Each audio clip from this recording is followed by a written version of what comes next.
terlalu cepat percaya kalau orang kirim ke saudara, ini loh ada yang dapat mimpi, katanya Tuhan bicara sama dia begini, begini, begini. Saudara nggak kenal orangnya itu siapa.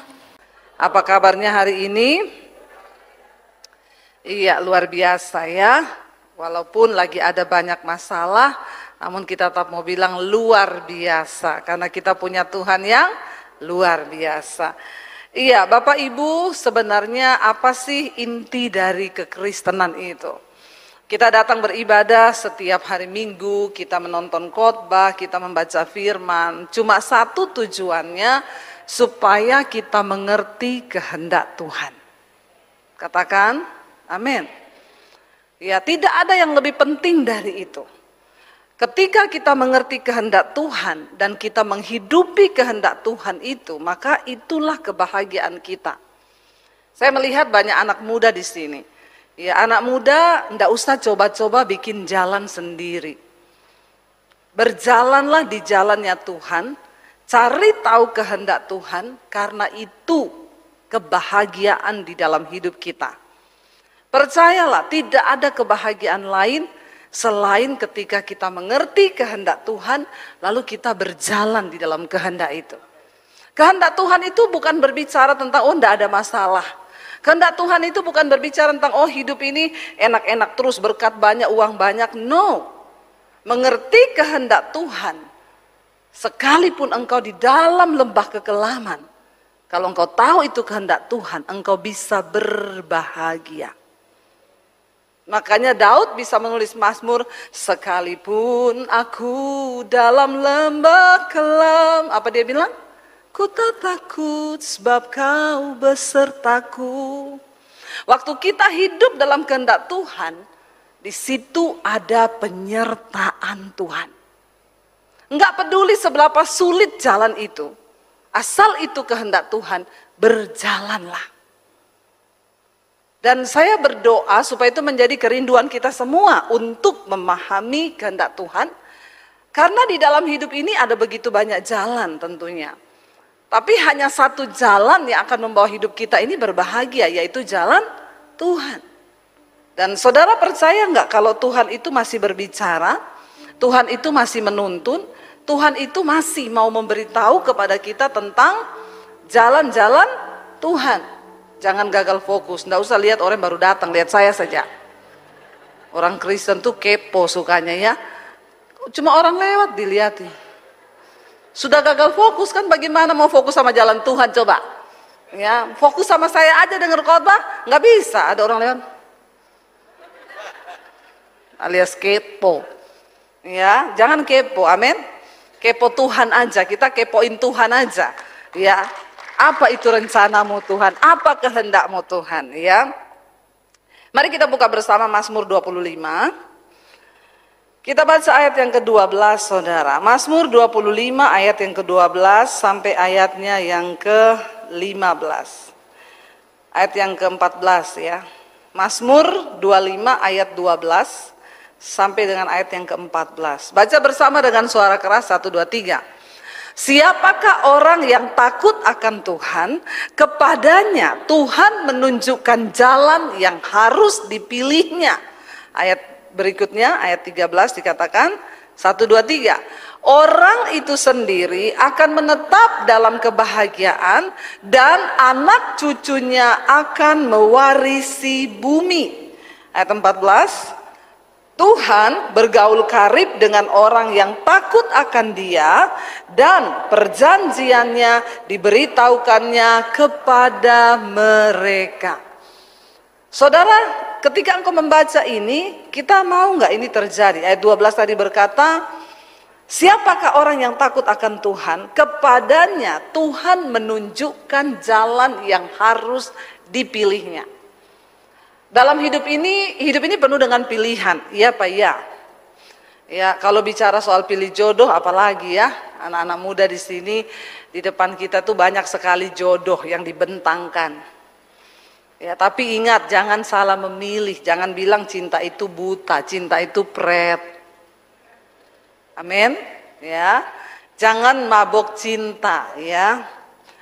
Sampai ada orang bilang gini, kalau saya masa muda itu saya habisin dengan kerja, cari uang, karena makan itu perlu uang. Teman saya itu makannya cinta, sekarang udah kritis. Ya, jangan makan cinta. Bohong, apalagi yang perempuan-perempuan, jangan mau ditipu hari-hari ini. Ya, cuman dapat WA ngomong, kamu cantik deh. Ih, udah kelepek-lepek bercermin. Ih, aku cantik.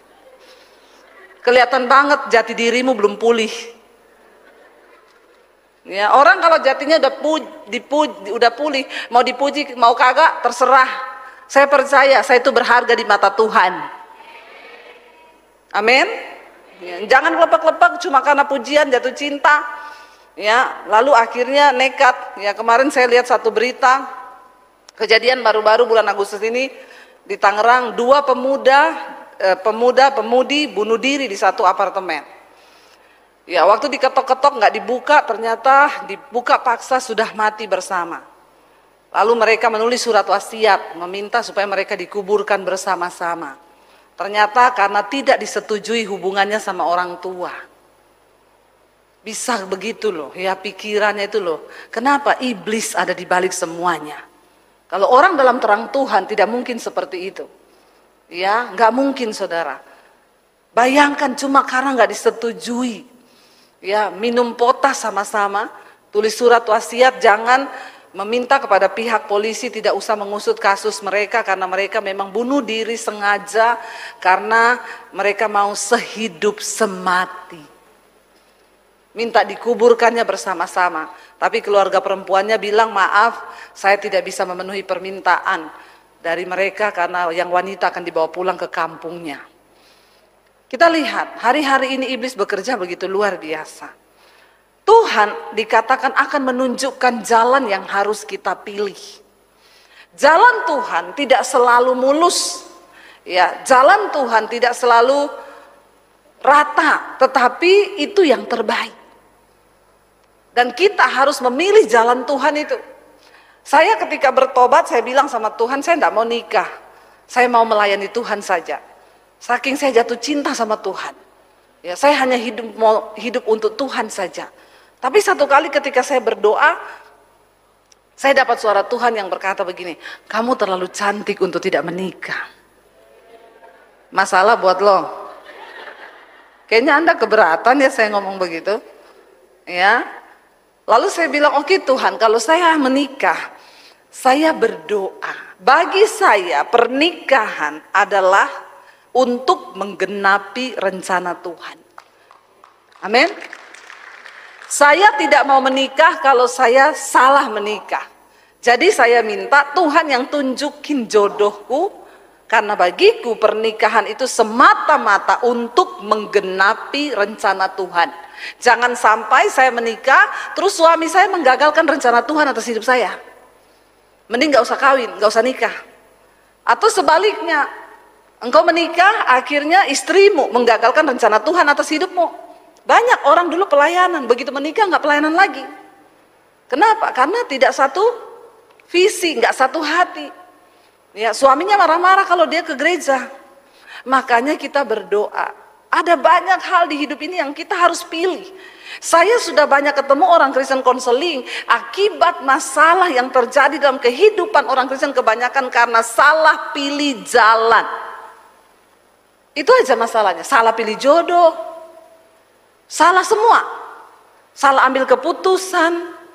Ya, kalau cuma salah pilih jurusan angkot masih bisa diturunin di tikungan jalan.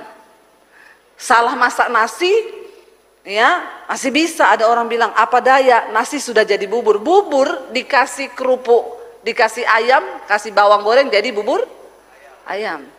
Tapi kalau saudara salah memilih jodoh, menderitalah engkau seumur hidup. Makanya hati-hati. Tapi ayat ini berkata, siapakah orang yang takut akan Tuhan? Kepadanya Tuhan menunjukkan jalan yang harus dipilihnya. Wow, persoalannya sekarang, apakah kita ini hidup takut akan Tuhan? Kalau saudara menjadi orang yang takut Tuhan, maka Tuhan akan tunjukkan jalanmu. Apapun di hidup ini Tuhan akan tunjukkan jalan. Bagaimana menjadi orang yang takut Tuhan? Bapak Ibu, kita belajar dari kisah hidupnya Yusuf. Ya, mari kita buka Kejadian pasal 39. Ya, kita akan lihat di sini kisah tentang Yusuf. Ya, kita tahu bersama saudara, Yusuf ini dia itu orang yang sangat takut akan Tuhan.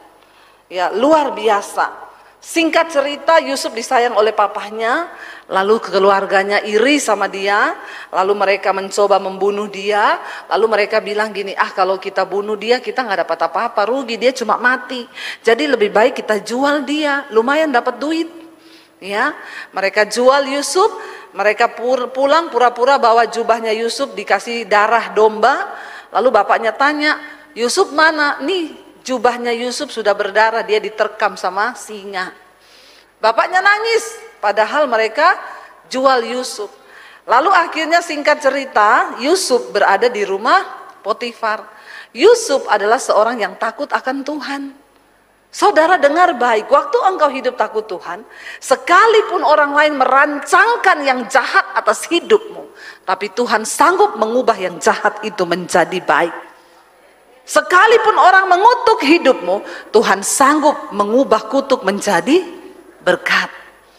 Baca bersama Kejadian 39, Yusuf di rumah Potifar. Ayat yang pertama, adapun Yusuf dibawa ke Mesir dan Potifar, seorang Mesir, pegawai istana Fir'aun, kepala pengawal raja, membeli dia dari tangan orang Ismail yang telah membawa dia ke situ.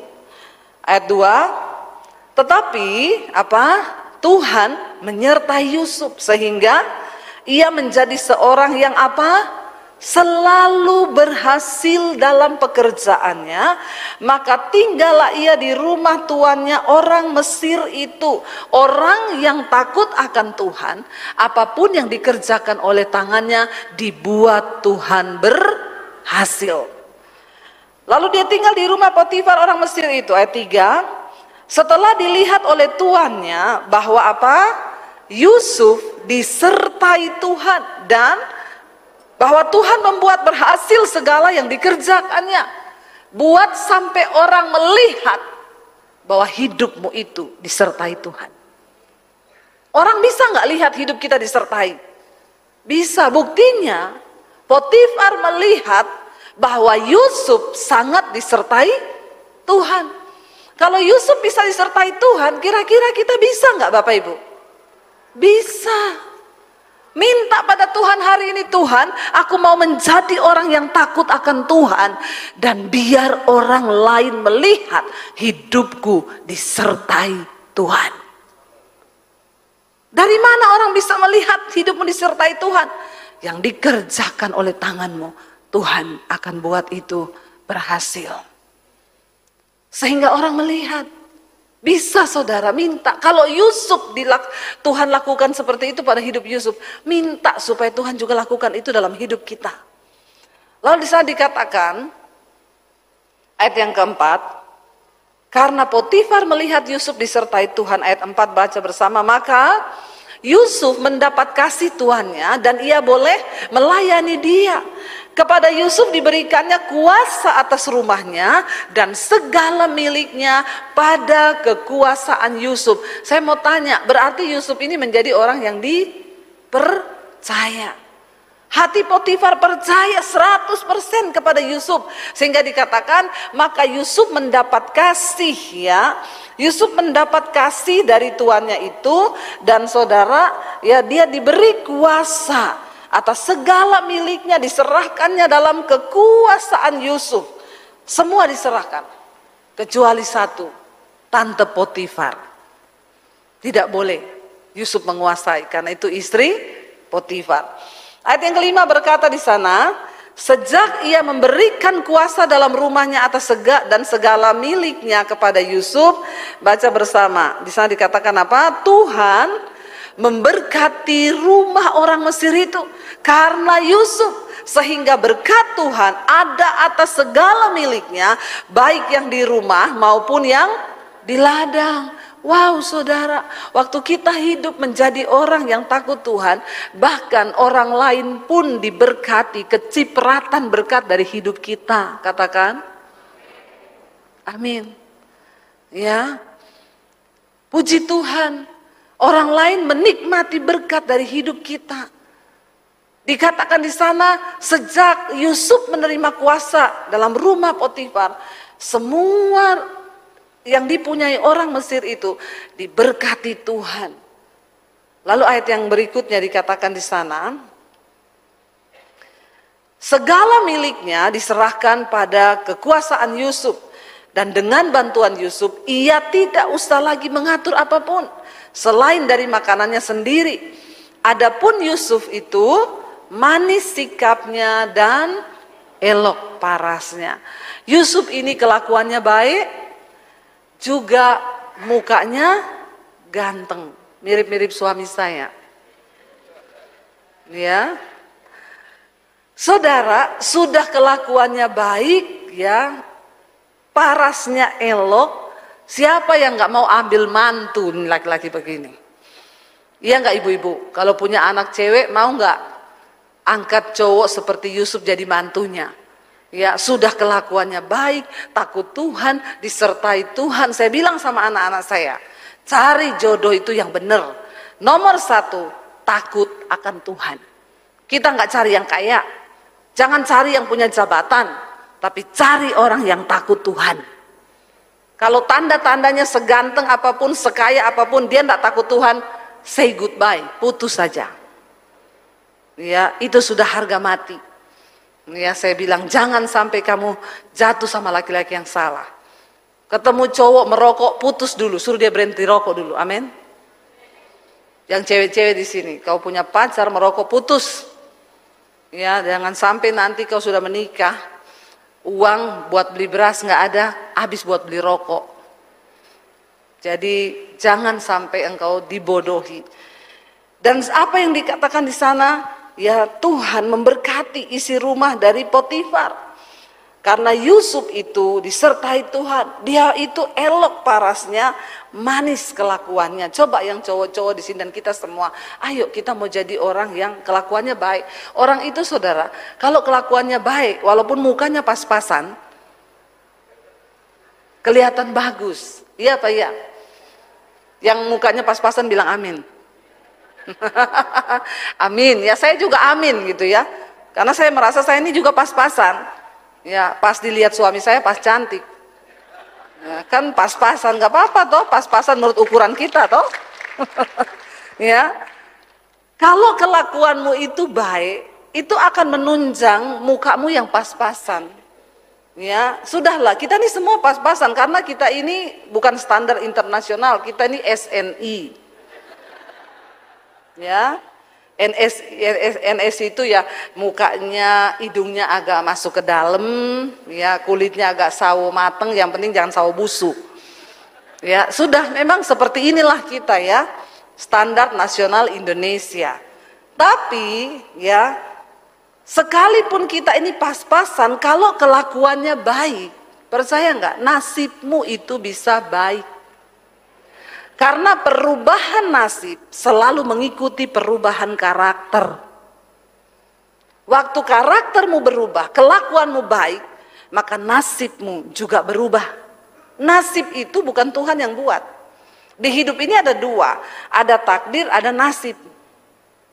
Takdir nggak bisa dirubah, itu keputusan Tuhan. Tapi nasib itu kita yang buat. Jadi menurut saudara, jodoh itu takdir atau nasib? Yang bilang takdir angkat tangan. Istrimu itu loh, suamimu di sampingmu itu kira-kira takdir atau nasib? Saya mau tanya nih, yang bilang takdir angkat tangan. Yang bilang nasib angkat tangan. Yang bingung angkat kaki. Kan di dunia ini ada dua kan, ada nasib, ada takdir toh. Nah saya mau tanya, istrimu coba lihat-lihatan istri sama suami, lihat-lihatan. Jangan lihat istri orang, jangan lihat suami orang. Lihat pasangannya sendiri-sendiri. Kira-kira itu yang duduk di sampingmu itu nasib atau takdir? Ada yang bilang sip, sip, sip. Mau bilang nasib tapi nggak keterusan. Ya sebenarnya dia mau ini nasib ya nasib Bu. Ya nasib iya. Ya bisa nasib bisa takdir. Saya sama suami saya itu takdir Tuhan. Nggak usah tepuk tangan. Kenapa saya bisa bilang takdir Tuhan? Ya, saya bertemu lewat doa, kita itu berdoa, kita ketemunya di gereja, di pelayanan. Ya, kalau orang tanya, "Ibu kok bisa sih ketemu sama Bapak? Bapak dari Solo, Ibu Sulawesi." Saya bilang, "Iya, kami ketemunya di gereja, lagi pelayanan." Itu tempat yang paling kudus untuk ketemu jodoh di gereja. Ya, tempat terbaik ketemu jodoh itu di gereja, di persekutuan, daripada ditanya, "Dulu ketemunya di mana?" Di terminal. Aduh, lu cari jodoh apa cari preman ya? Ketemunya di mana? Di angkot. Ya, kalau ketemunya di mana? Di gereja, kan gimana gitu ya? Lalu kami nggak langsung jadian, melalui proses kita doa puasa, kita bergumul dulu. Lama saudara. Ya, saya tengking dulu suami saya dalam nama Yesus untuk menguji toh. Tapi akhirnya Tuhan pertemukan dan jalan itu dibuka. Makanya saya bilang takdir Tuhan. Kita bukan yang ketemu langsung lihat-lihatan langsung jatuh cinta ting ting ting ting ting ting ting ting ting ting. Ya, enggak, lewat proses, lewat pergumulan. Itu takdir. Ya, tapi yang hari ini berkata ini nasib saya, Bu. Tapi jangan takut. Alkitab bilang nasib bisa dirubah, bukan diganti ya. Jangan diganti ya. Nasib bisa dirubah. Tergantung kita yang mengubahnya. Makanya jangan salah pilih. Lalu dikatakan Yusuf itu manis sikapnya dan elok parasnya. Selang beberapa waktu istri tuannya memandang Yusuf dengan birahi. Lalu katanya, "Marilah tidur dengan aku." Yusuf ganteng. Yusuf termasuk brownies, brondong manis. Jadi makanya Tante Potifar suka sama Yusuf. Lalu dia ajak Yusuf tidur. Tetapi ayat yang ke-8 berkata, Yusuf langsung menolak dan berkata kepada istri tuannya itu, "Dengan bantuanku, tuanku itu tidak lagi mengatur apapun di rumah ini, dan ia telah menyerahkan segala miliknya pada kekuasaanku. Bahkan di rumah ini ia tidak lebih besar kuasanya daripadaku, dan tiada yang tidak diserahkannya kepadaku selain daripada engkau, sebab engkau istrinya. Bagaimana mungkin aku melakukan kejahatan yang besar ini dan berbuat dosa terhadap siapa?" Dia nggak bilang, "Bagaimana mungkin aku berbuat dosa terhadap Potifar?" Enggak. Dia bilang, "Bagaimana mungkin aku berbuat dosa, kejahatan yang besar ini dan berbuat dosa terhadap Allah." Orang yang takut akan Tuhan, dia tahu semua dosa yang dilakukannya itu dia bertanggung jawab kepada Tuhan. Orang yang takut Tuhan sadar bahwa apapun yang dilakukan Allah itu melihat. Mungkin Potifar nggak lihat. Sekarang kan banyak orang bisa sembunyi-sembunyi toh, melakukan dosa sembunyi-sembunyi. Nggak usah angkat tangan di sini yang lagi selingkuh. Nggak usah, dalam hati saja kau tertuduh. Ya, jangan kau main-main dengan dosa, jangan.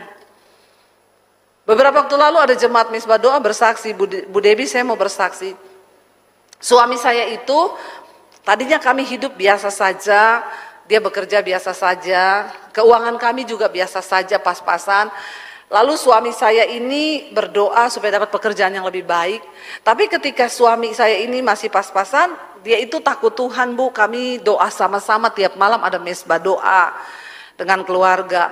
Lalu kami mulai berdoa supaya Tuhan berkati. Suami saya diberkati Tuhan, Bu. Akhirnya dia dapat pekerjaan proyek di Jakarta.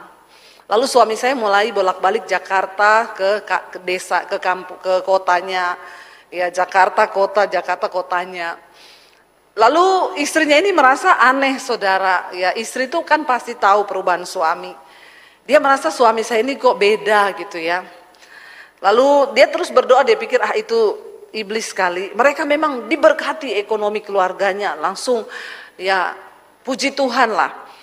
Tiba-tiba satu kali suaminya ini di Jakarta, Mau pulang saudara ke kotanya, dia foto di hotel pakai kacamata hitam, dia selfie, dia kirim ke istrinya, sampai ketemu ya, ini aku udah siap-siap mau balik ke airport, ya kangen sama kamu. Sama istrinya dilihat fotonya, digedein fotonya, dia pakai kacamata hitam, di kacamata itu ada cewek duduk di depannya pakai rok mini. Tuhan itu kalau mau membukakan dosa itu selalu ada cara ya. Hati-hati ya bapak-bapak ya. Tatap mata saya. Saya tidak menakut-nakuti, karena Tuhan tahu. Engkau harus punya rasa takut akan Tuhan. Lalu istrinya lihat, kok ada cewek pakai rok mini duduk tepat di depannya dia, pangku kaki. Lalu dia bilang, "Pak, itu siapa itu? Di kacamatamu kok ada perempuan?" Dia kaget saudara, dia balas gini, "Oh iya mah, pantesan tadi malam memang aku rasa kayaknya ada roh halus masuk di kamarku." Haleluya ya saudara. Orang itu ya, dia pikir Tuhan tuh enggak tahu loh. Ada roh halus, dia bilang. Memang itu makhluk halus. Halus banget pakai rok mini ya. Lalu istrinya bilang, "Enggak, itu bukan setan, Pak. Itu setan, itu manusia yang menjelma menjadi setan. Jadi cepat pulang, kita selesaikan."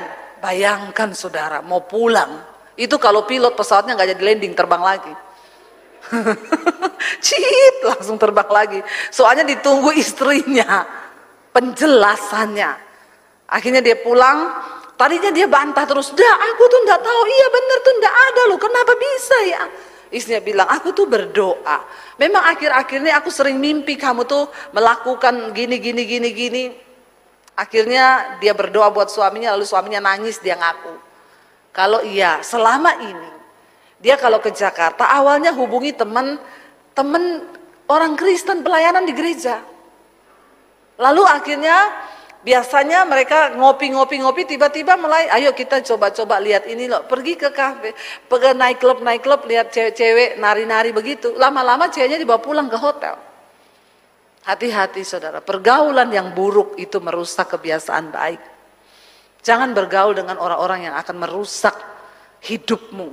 Cepat, Anda harus berani berkata tidak. Walaupun dibilang kurang gaul, kurang ini, kurang itu, tinggalkan ya. Jangan engkau membawa diri hidup takut Tuhan supaya engkau mengalami berkat Tuhan. Ya, ada seorang WL curhat ke saya, "Bu, saya tuh WL di gereja, saya diskors sekarang." "Kenapa kamu diskors?" "Jadi gini ceritanya, saya nih diajak meeting teman saya, Bu. Meetingnya di Kemang, yaitu tempatnya naik klub. Terus saya nggak tahu, memang meetingnya itu jam 10 malam. Jam 10 malam itu kan udah waktunya orang tidur toh.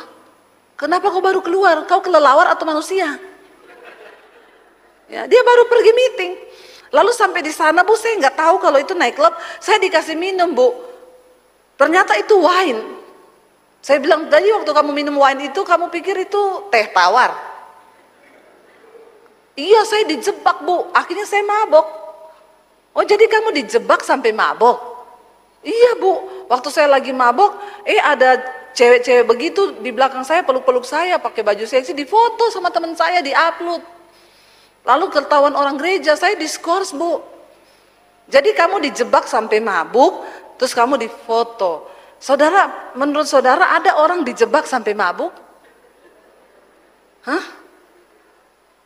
Kalau nggak kesadaran, ya kita minum kan kita tahu, oh ini rasanya kok, emang waktu diminum rasanya Sprite atau Fanta gitu? Kan beda toh, nggak usah lah.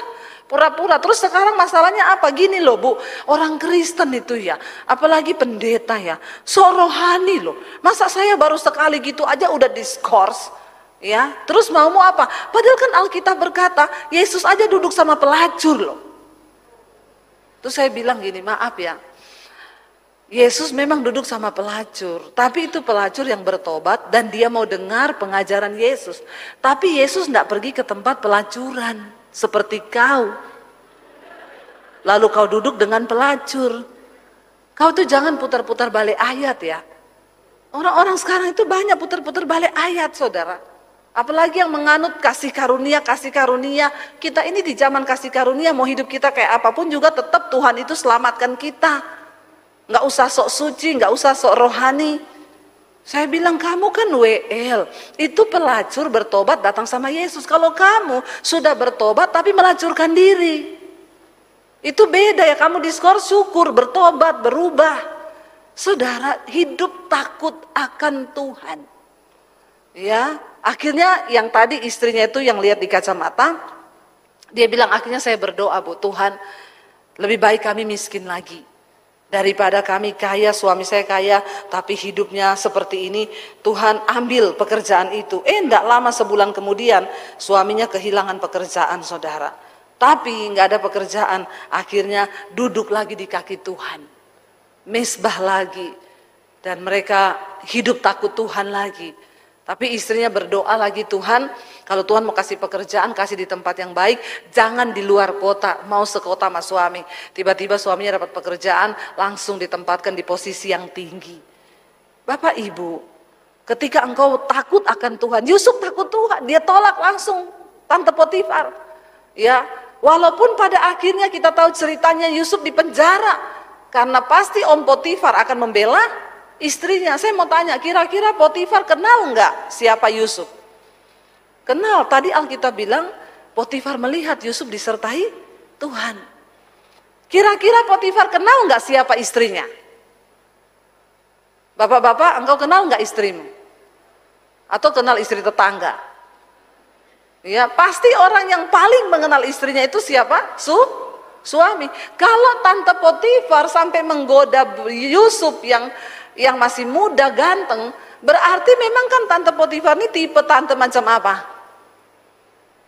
Ya, memang berarti tipe tante girang, yang girang-girang terus. Jadi kira-kira Potifar tahu nggak model istrinya kayak begitu? Tahu.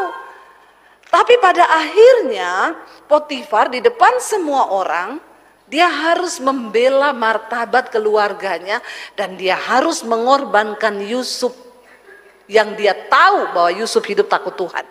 Tapi tidak apa-apa, Tuhan izinkan. Di sini kita melihat bahwa bagi orang yang takut akan Tuhan, Tuhan turut bekerja mendatangkan kebaikan. Bagi sebagian orang berpikir penjara bagi Yusuf itu adalah malapetaka. Ini yang saya bilang, saudara.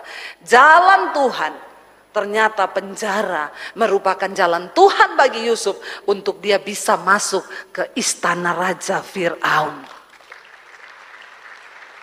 Mungkin ketika di rumah Potifar, Yusuf berpikir, yes, ini rencana Tuhan. Saya dapat kekuasaan di rumah Potifar. Tapi Tuhan bilang, enggak Yusuf, tempatmu bukan di rumah Potifar, tapi tempatmu di istana raja. Waktu dia di penjara, dia ketemu dengan pencampur minuman. Lalu dia mulai ngobrol, lalu akhirnya singkat cerita Yusuf menafsirkan mimpi orang-orang di dalam tahanan. Lalu kemudian Raja Fir'aun bermimpi. Semua ahli mimpi dipanggil, nggak ada yang bisa mengartikan arti mimpinya Fir'aun. Lalu kepala pencampur minuman raja berkata, Raja, di penjara ada seorang yang suka menafsirkan mimpi dan banyak yang terjadi. Siapa? Yusuf, panggil dia ke sini. Yusuf terjemahan arti mimpinya Fir'aun. Akan datang masa kekeringan. Jadi semua harus disimpan gini. Lalu Fir'aun bilang, engkau bisa menafsirkan mimpiku, berarti engkau harus aku angkat menjadi Perdana Menteri, supaya engkau mengatur semua strategi bagi perekonomian di bangsa Mesir. Saudara, penjara merupakan jalan Tuhan bagi Yusuf untuk dia memperoleh segala janji berkat Tuhan. Jalan Tuhan tidak selalu mulus, tapi itu pasti yang terbaik. Jangan saudara salah berpikir, jalan Tuhan itu berat, tapi itu yang terbaik. Akhirnya Yusuf diangkat jadi Perdana Menteri. Dia mengatur strategi di Mesir. Dia atur lumbung-lumbung harus simpan, save gandum. Di masa kelimpahan 7 tahun save gandum, karena akan datang masa kelaparan. Ketika kelaparan besar melanda seluruh bumi dikatakan pada waktu itu. Hanya di Mesir yang menyimpan banyak gandum, karena Yusuf diangkat Tuhan menyelamatkan bangsa itu. Saudara, Alkitab berkata Tuhan bergaul karib dengan orang yang takut akan Dia, dan perjanjiannya diberitahukannya kepada mereka. Lalu dikatakan di sana tadi apa? Tuhan akan menunjukkan jalan-jalannya kepada orang-orang yang hidup takut akan Dia. Bahkan perjanjiannya diberitahukan mereka. Mereka akan menetap dalam kebahagiaan dan anak cucunya akan mewarisi bumi. Mari hari ini kita mau sungguh-sungguh hidup takut Tuhan. Mari hari-hari ini kita mau terus cari Tuhan. Kita mau bilang kepada Tuhan, Tuhan kami percaya bahwa dikatakan tadi di sana Mazmur 25 kita kembali ayat 12, siapakah orang yang takut akan Tuhan, kepadanya Tuhan menunjukkan jalan yang harus dipilihnya. Kita nggak tahu hidup ini ke depan seperti apa. Saya mendapat tuntunan Tuhan ketika memasuki 2019. Tuhan mulai berbicara, ambil alih dunia media untuk pemberitaan Injil. Saya tidak tahu apa itu Tuhan. Ya, saya bilang ke suami saya bilang, ya kalau media itu berarti TV. Saya tanya ke beberapa stasiun TV swasta bagaimana untuk syuting di situ. Syaratnya terlalu berat, harus bayar 6 juta satu episode, harus bikin 10 episode, 60 juta. Saya mundur karena saya nggak punya uang. Tapi Tuhan bilang, cepat ambil alih. Siapa yang tahu kalau 2020 akan terjadi pandemi? Saya nggak tahu. Akhirnya saya mulai cari, lalu Tuhan tunjukkan YouTube. Saya kasih tahu ke suami saya mulai bikin YouTube. 2019 kami mulai syuting pakai peralatan yang sederhana, pakai handphone, naik di YouTube. Yang penting menggenapi apa yang Tuhan bilang. Lalu saya mulai terus, saudara, tidak ada yang menyangka 2020 pandemi datang. Gereja tutup, tidak bisa beribadah. Jemaat bingung mau dengar firman di mana. Lalu mereka mulai mencari khotbah-khotbah di YouTube. Channel saya ketika pandemi itu baru 50.000 subscribe-nya. Waktu pandemi setiap hari bertambah 1.000, setiap hari. Subscribe-nya nambah setiap hari, satu hari 1.000 subscribe. Kok enggak wow ya? Enggak wow loh. Wow loh Tuhan. Padahal YouTube itu aja ngomong kalau ada orang subscribe-nya bertambah satu minggu 1.000 tuh hacker. Nah, channel saya dihacker sama malaikat, satu hari nambah 1.000 subscribe. Hari ini hampir 700.000. Saya berdoa tahun ini 1 juta subscribe. Saudara, siapa yang melakukan itu? Ini ayat yang bilang Tuhan akan menunjukkan jalan bagi orang-orang yang hidup takut akan Tuhan. Makanya anak-anak muda takut Tuhan, jangan bikin dosa. Ya, dan orang itu sendiri ayat 13 dikatakan tadi menetap dalam kebahagiaan. Saudara mau nggak menetap dalam kebahagiaan? Siapa yang mau bahagia di sini? Semua. Ayo hidup takut akan Tuhan. Kalau ada dosa hari ini tinggalkan, buang semua dosa. Hidup sungguh-sungguh takut Tuhan. Bahkan anak cucunya akan mewarisi bumi. Apa yang perlu kita wariskan kepada anak cucu kita? Bukan harta, tapi takut akan Tuhan. Soal berkat, Tuhan yang akan memberikan. Tapi takut akan Tuhan, turunkan kepada anak cucumu. Saya selalu berkata kepada anak-anak saya, Mami tidak bisa awasi kalian 24 jam. Tapi ingat, ada mata Tuhan yang melihat hidupmu di mana saja engkau berada. Cuma itu yang selalu saya katakan kepada anak-anak. Ya, kita nggak bisa membohongi Tuhan karena ada CCTV-nya Tuhan. Saudara percaya nggak ada CCTV-nya Tuhan? Karena satu saat kita semua nanti akan berdiri di hadapan tahta pengadilan Kristus, dan disitulah akan dibuka semua. CCTV-nya akan ditunjukkan. Ya, tidak ada yang bisa tersembunyi. Ayo kita hidup takut Tuhan. Dan dikatakan ayat 14 tadi, Tuhan bergaul karib dengan orang yang takut akan Dia. Saudara, engkau mau menjadi sahabat karibnya Tuhan? Mau. Ayo bergaul karib dengan Tuhan.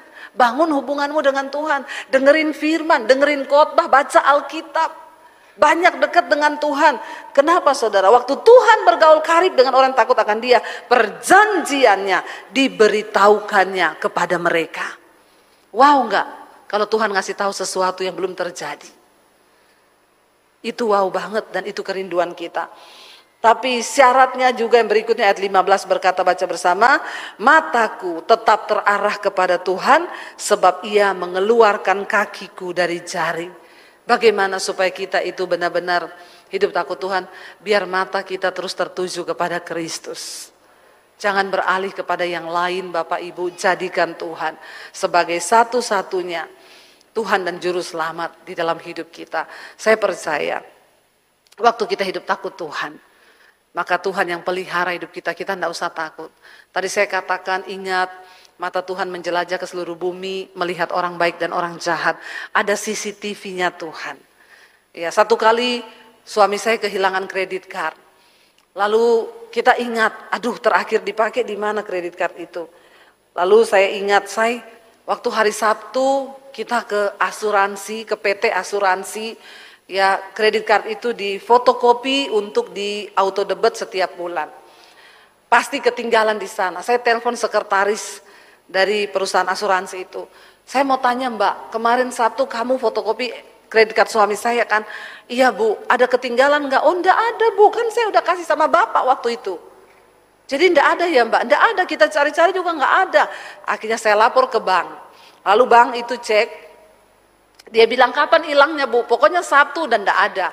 Tapi ini Minggu ada pembelanjaan sekian juta. Hah? Di mana Mbak? Di mall ini, ya dia beli lemari, beli ini, pokoknya ada pembelanjaan. Waduh, saya bilang boleh difotoin? Boleh. Lalu saya datangi mall itu saudara. Saya ketemu sama bagian manajemennya, saya bilang saya minta tolong dibukakan tayangan CCTV. Hari Minggu jam 2 siang, itu ada pembelanjaan sekian juta, itu di kasir nomor berapa, dan saya mau lihat orangnya. Waktu tadinya mallnya bilang, Bu maaf kami tidak bisa, kalau kamu tidak bisa saya akan lapor polisi. Nanti polisi yang datang. Oh ya udah Bu, tunggu sebentar, mereka rapat lagi. Saudara, akhirnya saya boleh masuk ke ruang CCTV, tapi tanda tangan surat pernyataan bahwa saya tidak akan mempersoalkan masalah untuk dia itu promosikan dan dia percayakan hal-hal yang Lalu luar akhirnya saya berharga tanda dalam tangan hidup. surat, saya dibawa masuk ke ruang CCTV. Itu ruang hanya kecil saudara, kayaknya 2 kali 1,5 itu kecil sekali, tapi isinya semua monitor kecil-kecil begini saudara. Lalu dia bilang gini, Ibu, pembelanjaan hari Minggu siang, sekian juta itu di kasir nomor 7, ini Bu orangnya. Ibu mau lihat, ditunjukin. Ternyata sekretaris di perusahaan asuransi itu lagi gesek, pakai baju hijau, tas coklat, rambutnya dikucir. Waktu saya minta, akhirnya saya minta print out pembelanjaannya, dia beli lemari, dia beli baju, dia borong pokoknya saudara, dia gesek kredit card suami saya. Akhirnya saya pulang, waktu keluar dari mall itu saya telepon dia. Mbak, saya mau tanya sekali lagi Mbak. Saya sudah kantongi fotonya, saya sudah kantongi semua buktinya. Mbak benar-benar nggak tahu kredit card suami saya? Dia jawab, ya ampun Bu, demi Allah. Ada ya, orang berani bersumpah pakai nama Tuhan saudara. Ini orang yang tidak takut Tuhan. Saya bilang gini, Mbak, saya akan mengampuni kalau misalnya mbaknya lalai simpan kredit card itu atau make. Enggak Bu, demi Allah. Orang bodoh. Dia pikir sekarang ini untuk, apalagi saya ini mantan FBI. Ya saya cari tahu begitu gampang. Dengan kecanggihan yang ada, saudara ya. Apalagi nanti CCTV-nya Tuhan. Akhirnya saya telepon bosnya, Bu maaf ya. Saya sudah tanya ke sekretarismu, dia bilang dia nggak tahu. Tapi hari ini saya ke mall ini, ternyata kredit card suami saya dipakai sama sekretarismu. Ya ampun Bu, iya. Nih, ya udah besok Senin Ibu ke kantor. Akhirnya kami ke kantor. Dia dipanggil di antara semua direksi perusahaan itu saudara. Perusahaan besar, dia didudukin. Lalu ditanya, Mbak, saya mau tanya kata bosnya, kamu nggak tahu perihal kredit card itu? Demi Allah Bu, saya juga udah tanya ke teman saya, waktu itu ada teman saya datang dari Jogja, mungkin ke bawah dia Bu, tapi dia juga nggak tahu. Lalu saya bilang, Mbak sekali lagi saya kasih kamu kesempatan mengaku Mbak. Sama jawabannya, demi Allah.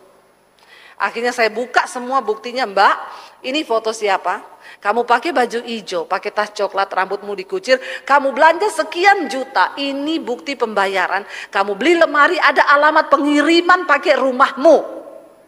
Dia syok, nangis. Maaf. Air mata buaya. Sudah terlanjur. Saat itu langsung bosnya bilang, maaf, dengan sangat menyesal saya pecat kamu hari ini. Untung kita ketemu Bu Debbie. Kalau ketemu klien lain, perusahaan kita dituntut, kita bisa ganti rugi loh. Kamu minta maaf, nanti uang itu saya yang akan ganti ke Ibu Debbie, dan hari ini kamu saya pecat. Setelah itu saya panggil dia keluar, saya bilang, Mbak, waktu saya telepon kamu kemarin, saya sudah dari mall, sudah ngantongi fotomu. Kalau hari itu kamu sadar, kamu minta maaf, saya tidak akan lapor ke bosmu. Tapi saya tunggu kesadaranmu, ternyata kamu bilang demi Allah. Saya bilang sama dia, kamu gak takut ya Mbak sama Tuhan? Mata Tuhan melihat apa yang kamu buat. Kenapa hanya demi perkenanan kepada saya, kamu melangkahi Tuhan dan bersumpah demi Allah? Kamu kerja berapa tahun di sini? Udah 20 tahun Bu.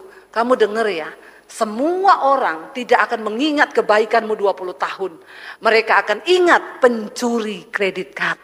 Dia ketemu kamu dimanapun, dia nggak akan ngomong, luar biasa loh, dia kerja 20 tahun baik banget. Enggak, waktu dia ketemu kamu di mall atau di mana, berapa tahun kemudian, dia akan ngomong, itu dulu teman kerjaku, dipecat, kenapa? Nyuri kredit card orang. Saudara, saya bilang sama dia, Mbak, satu kali kita akan berdiri di hadapan tahta pengadilan Kristus. Nanti ditanya, kamu pernah selingkuh nggak? Demi Allah Tuhan. Malaikat demi Allah. Lalu Tuhan bilang, malaikat putar channel 5. Kau lagi di hotel sama perempuan. Di depan mata semua orang. Karena itu hari ini masih ada kesempatan. Jangan terlalu cepat percaya kalau orang kirim ke saudara, ini loh ada yang dapat mimpi, katanya Tuhan bicara sama dia begini. Saudara nggak kenal orangnya itu siapa. Hello? Sekarang ini zaman canggih, orang punya HP. Dia mau ngomong apa ya, bodoh-bodohi orang Kristen. Syuting dong, syuting pakai HP dia. Setelah itu dibagikan di WA. Orang-orang yang tanpa menguji roh membagikan semua. Langsunglah tersiar kabar. Wah, saya nggak terlalu percaya tuh kalau orang itu ngomong saya mimpi Tuhan menyatakan kembali kepada firman. Sekarang itu banyak orang ngaku-ngaku, tiba-tiba muncul nabi-nabi, hamba-hamba Tuhan jadi peramal. Hati-hati. Ya, hati-hati. Lalu orang mulai percaya pada ramalan. Yang lalu ada yang berkata, pokoknya ada kecelakaan pesawat, ada biru-birunya, ada merah-merahnya. Memang pesawat di Indonesia ya banyak biru dan merah. Hello? Kenapa itu terjadi? Cuma kebetulan. Setan tidak tahu apa yang akan terjadi. Setan cuma tahu apa yang sudah. Ya, saya juga bisa ngomong nanti ke depan akan terjadi ini pesawat warnanya ini. Kalau terjadi saya diagungkan jadi dewa. Tapi kalau nggak terjadi, orang juga udah lupa. Ya pokoknya untung-untungan aja. Jangan percaya pada ramalan. Ya. Lalu ada hamba Tuhan yang muncul, ya ramalan tahun ini akan ada begini, akan ada. Alkitab sudah tulis di akhir zaman akan datang masa yang sukar. Ini ramalan yang paling benar, bukan ramalan tetapi benar-benar ya nubuatan yang Alkitab tulis. Jadi tolong saudara semua punya, ya jangan terlalu cepat bagiin tuh yang begitu-begitu. Kembali ke firman, apalagi kalau itu menimbulkan roh ketakutan. Ya uji setiap roh. Ayat yang kedua berkata begini, yuk. Ayat yang kedua berkata, demikianlah kita mengenal roh Allah. Setiap roh yang mengaku bahwa Yesus Kristus telah datang sebagai manusia itu berasal dari Allah. Roh yang mengaku bahwa Yesus Tuhan datang sebagai manusia itu adalah roh Allah, Roh Kudus. Jadi kalau ada roh yang tidak mengaku Yesus Tuhan dan datang ke dalam dunia, maka itu bukan roh dari Tuhan. Ayat yang berikutnya, ayat yang ketiga berkata begini saudara. Ya, kita lihat ayat yang ketiga. Dan setiap roh yang tidak mengaku Yesus tidak berasal dari Allah. Roh itu adalah roh Jadi roh antikristus itu roh yang apa? Yang tidak mengaku bahwa Yesus Tuhan, itu antikristus. Dan tentang dia, tentang antikris ini telah kamu dengar bahwa ia akan datang dan sekarang ini sudah ada di dalam dunia. Sejak ayat ini ditulis berapa ribu tahun lalu sudah ada roh antikristus, yaitu mereka yang tidak mempercayai Yesus dan menolak mengakui bahwa Dia adalah Tuhan yang datang ke dalam dunia dan menjadi manusia. Itu roh antikristus.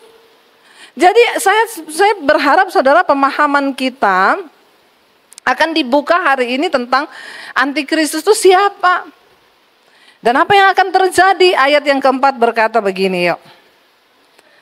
Ya, ayat yang keempat berkata 1, 2, 3. Kamu berasal dari Allah, anak-anakku, dan kamu telah mengalahkan nabi-nabi palsu itu. Artinya apa? Mau nabi palsu ngomong apapun, kita punya pedoman yang kuat untuk tidak tersesat, punya firman Tuhan. Hari-hari ini banyak sekali ajaran sesat. Mereka iklan juga di YouTube, ya. Begitu diklik langsung masuk ke WA. Itu pernah masuk ke WA saya sekali. Ajarannya itu Yesus sudah datang ke dunia dan bereinkarnasi menjadi seorang wanita. Ini sesat sekali. Tetapi banyak orang yang masuk di dalamnya itu nggak bisa keluar. Beberapa jemaat sudah WA ke saya, Bu, tolong Bu, saya dimasukin ke grup ini. Dan mereka itu benar-benar tiap hari nelpon, tiap hari mencuci otak. Tapi Bu, ketika saya mulai menerima pengajaran di situ, saya doa ya Bu, ada roh yang hitam besar mau bunuh saya Bu.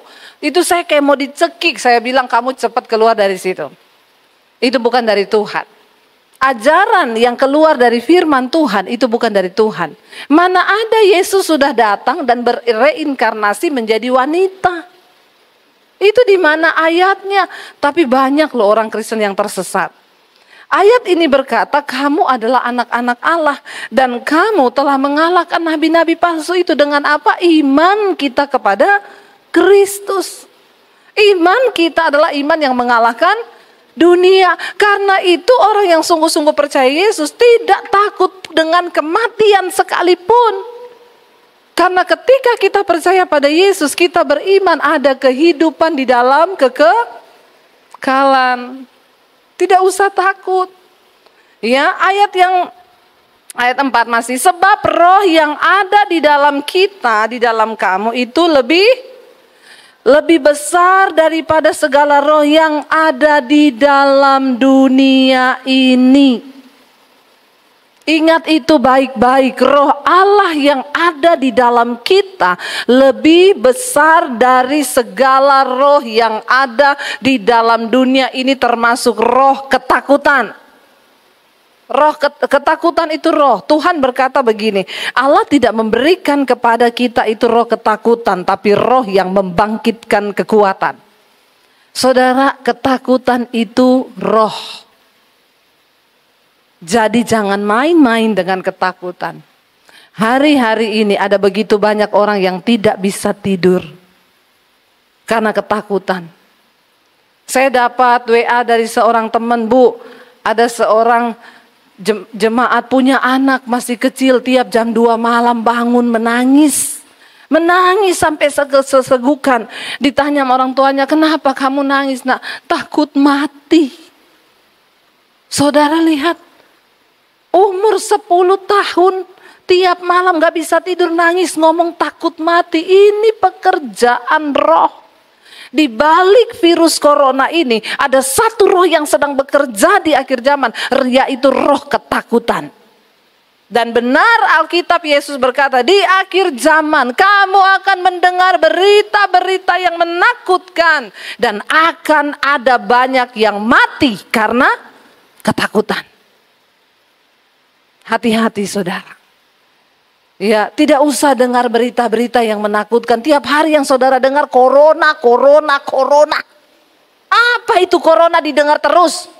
Cukup. bangun pagi di grup sudah masuk. Tangerang warna merah, 85% rakyatnya, penduduknya terserang corona. Langsung ngeri ya. Yang lain balas, ngeri, serem. Tanam terus itu roh ketakutan di grup-grup, tanam terus. Please saudara, beritakan firman Tuhan, amin. Jangan terus saudara pupuk itu roh ketakutan. Saya sebel sama orang Kristen nih. Ya, kita percaya bahwa Tuhan yang pegang kendali atas hidup kita. Tanpa saudara sadari, saudara terus membagikan tuh roh ketakutan, ditransfer. Buka pagi, buka grup ini. Ya, Tangerang zona hitam. Habis hitam, abu-abu. Nanti merah, kuning, hijau, pelangi-pelangi. Please ya, firman Tuhan bilang kalau ada orang yang berbicara, baiklah dia menjadi orang yang membawa kabar baik.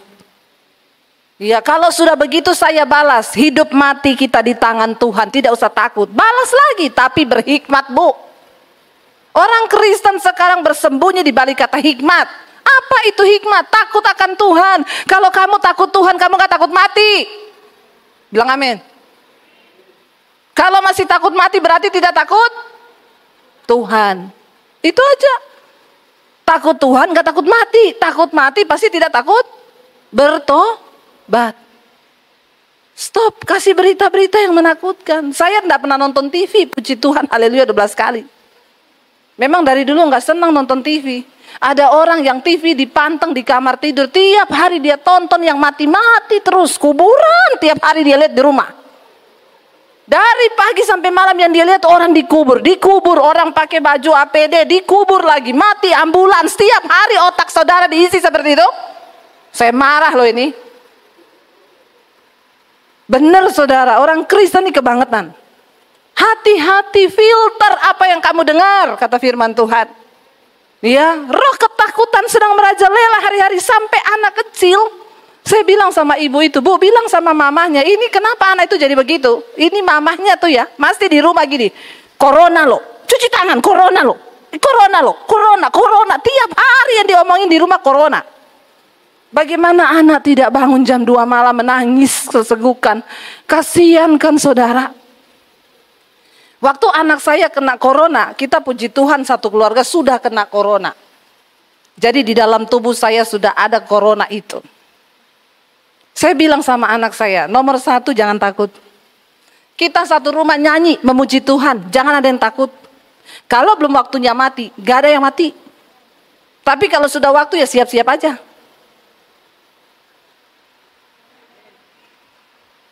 Amin. Mau sembunyi dimanapun kalau waktunya mati, mati. Kepleset di kamar mandi juga. Ya, ayo kita punya iman yang benar menyikapi semua ini yuk. Ya, ada juga yang pada ketakutan. Ya, banyak yang tanya sama saya, Bu, kita vaksin nggak nanti, Bu? Katanya vaksin itu antikris. Saya bilang itu ada kemarin orang telepon, Bu, saya kerja di Departemen Kesehatan. Kami kan menjadi prioritas pertama yang harus divaksin. Menurut Ibu saya harus vaksin nggak? Yang pertama, Bu, saya mau tanya, itu vaksin cairan atau chip? Cairan, Bu. Terus kalau mau divaksin ditanya nggak, kamu percaya Yesus atau tidak? Kalau kamu percaya Yesus, sangkal Yesus sekarang baru saya suntik. Hello? Saya mau membuka paradigma kita sedikit saja. Saudara, pandemi sudah terjadi dari 1500 tahun yang lalu. Pertama kali pandemi yang membunuh jutaan manusia, bahkan puluhan juta, itu adalah pandemi, saudara kalau ingat PES. Ya, itu kenapa? Itu virus datang dari tikus hitam. Pada waktu itu belum ada orang yang kena PES, belum ada obatnya. Kenapa sesuatu penyakit dikatakan pandemi? Karena itu mewabah di seluruh dunia dan memakan korban yang begitu banyak. PES pertama kali ketika terjadi itu 1500 tahun yang lalu, korbannya berapa? Saudara, saya mau kasih tahu sama kita hari ini, korbannya itu 50 juta yang mati. Corona per hari ini 2 juta di seluruh dunia. Dibandingkan sama PES banyak mana? Ya, 30 sampai 50 juta korban jiwa yang terjangkiti pes setelah pes berlalu. Ya, tahun ada di channel saya nanti siang saya bagikan. Terjadi lagi pandemi yang berikutnya itu apa? Cacar. Cacar itu menjangkiti seluruh orang, belum ada obatnya. Sehingga membunuh begitu banyak korban jiwa di seluruh dunia.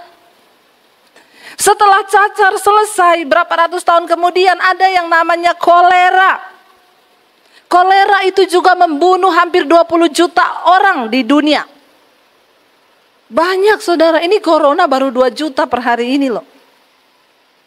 Nah, setelah itu para orang-orang yang bekerja di bidang kesehatan mengembangkan ilmu untuk mencari yang namanya vaksin. Setelah ditemukan vaksin, saya mau tanya, apakah kolera hari ini hilang? Kagak, masih ada orang yang mati karena kolera. Tapi vaksinnya sudah ditemukan. Makanya waktu anak saya lahir, usia berapa bulan, saya pergi vaksin yang namanya imunisasi. Itu imunisasi cacar. Itu dulu pandemi berapa ratus tahun lalu. Lalu saya vaksin dia kolera. Sudah ada semua, bahkan sekarang ada vaksin AIDS. Ya, ada vaksin untuk pneumonia yang menjaga paru-paru supaya tetap terlindungi.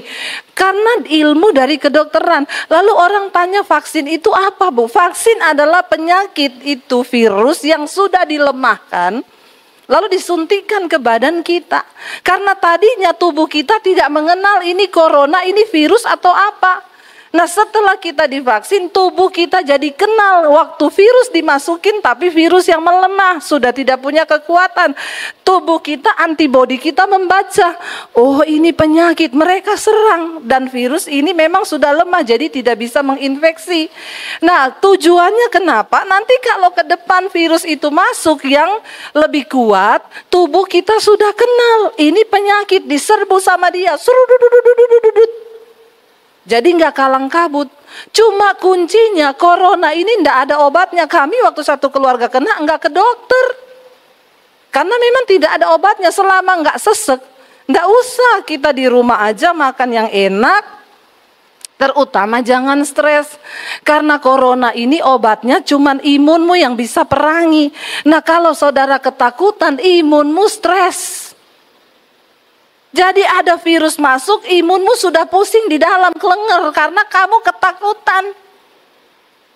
Makanya akhirnya sesek, virusnya lebih kuat, dia bekerja lebih hebat karena orangnya sudah stres. Tiap hari TV kuburan. Sesek dikit mati, corona. Padahal karena jatuh tempo.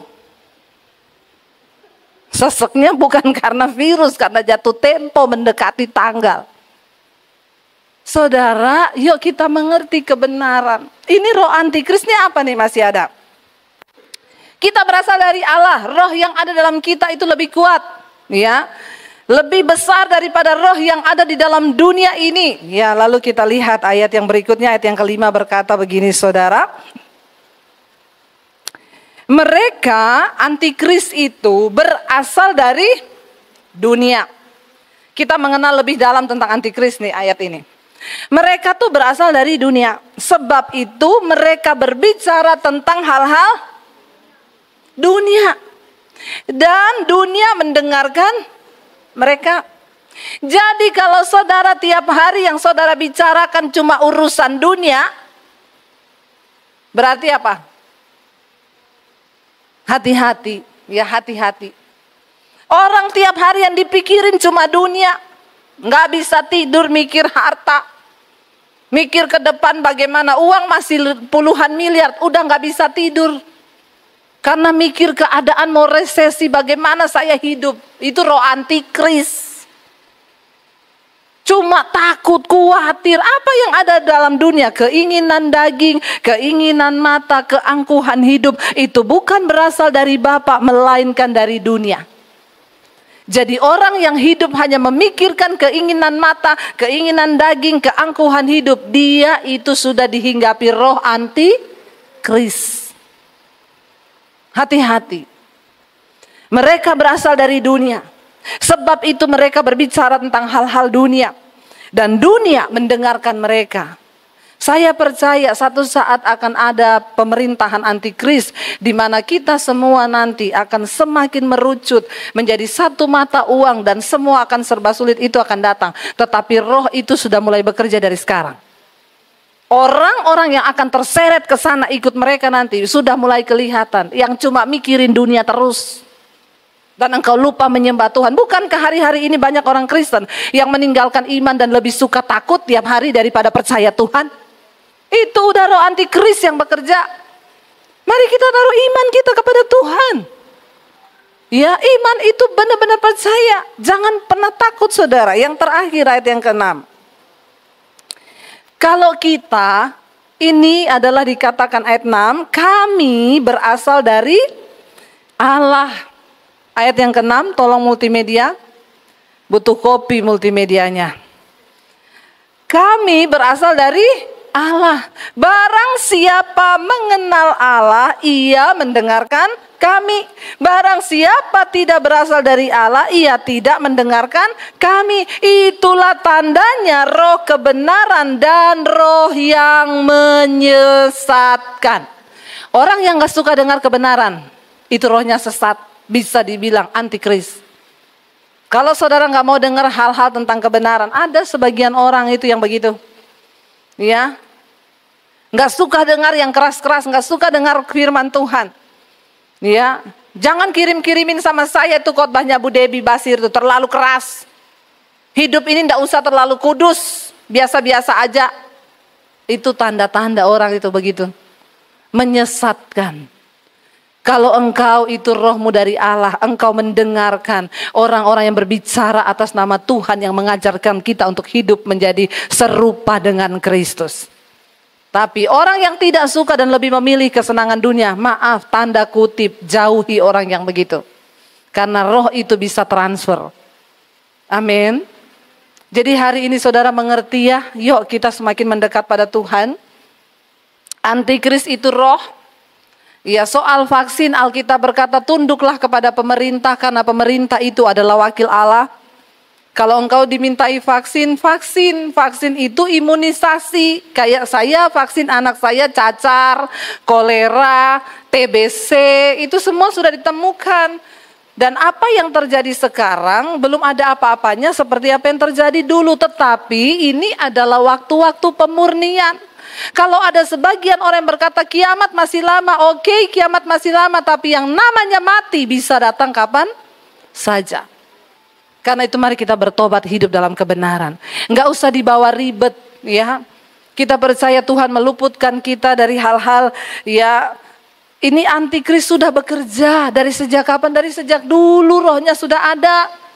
Ya, dan mari kita, bagian kita cuma satu. Enggak usah terlalu pusing kanan kiri. Bagian kita satu, lakukan firman Tuhan. Selanjutnya biar Tuhan yang memberikan kita kekuatan. Mari kita bangkit berdiri, kita tundukkan kepala, kita berdoa. Terima kasih Tuhan yang baik, Engkau yang luar biasa yang mengajarkan kepada kami segala jalan kebenaran-Mu. Hari ini kami mengerti tentang kebenaran Tuhan. Terima kasih buat firman, buat roh-Mu yang kudus yang selalu membukakan bagi kami singkapan dari rahasia firman Tuhan. Bahwa kami terus berjalan dalam kekudusan sehingga kapanpun Tuhan panggil kami sudah siap. Namun kami percaya kalau kami masih diberi kesempatan hidup, kami mau pakai kesempatan hidup itu bagi kepentingan kerajaan Allah. Berkati umat-Mu, berkati gereja-Mu di mana saja yang menyaksikan khotbah ini. Biar kami semua menaklukkan diri kami pada kebenaran firman Tuhan. Dalam nama Yesus, yang percaya diberkati Tuhan katakan bersama, amin. Amin, silakan duduk.